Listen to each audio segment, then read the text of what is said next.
Brought y'all out here to Sydney Dover Parks. That way we could get a good look at the morning wood deliveries.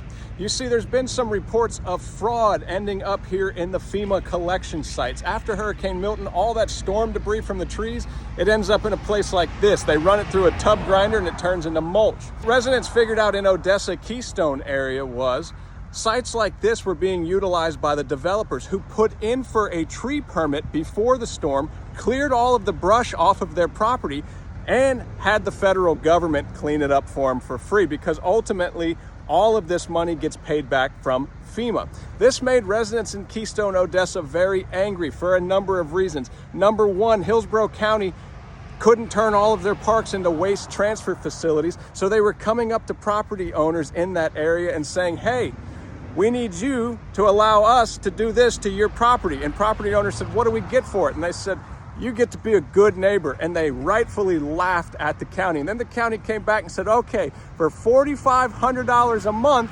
we would like to turn your property into a waste treatment facility where you're gonna hear loud engines and tub grinding, which make a lot of noise when you put a piece of oak tree in there. And residents laughed at him again. If they did agree to this, they weren't told by their commissioners that their property becomes registered with the FDEP as a solid waste transfer facility.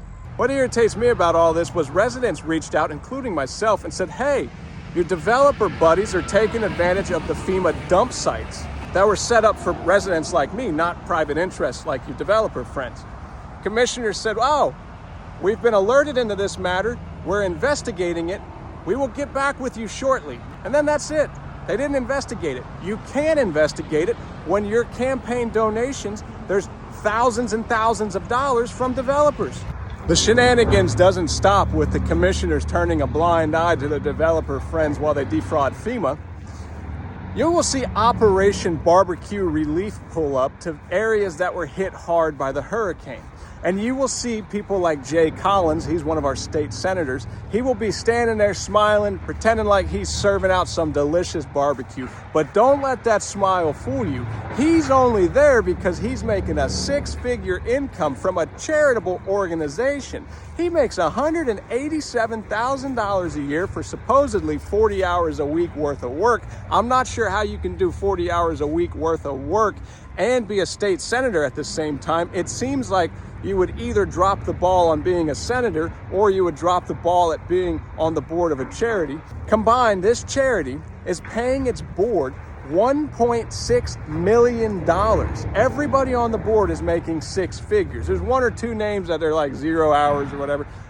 They're all making over $150,000 a year to serve barbecue to hurricane victims. According to where they get their money, grants and contributions, they make $4 million in 2023. That's a huge chunk of change to be going to your board of a charity. And when you see that senator there, you know, it's not Operation Barbecue Relief, it's Operation Smile and Fleece the public.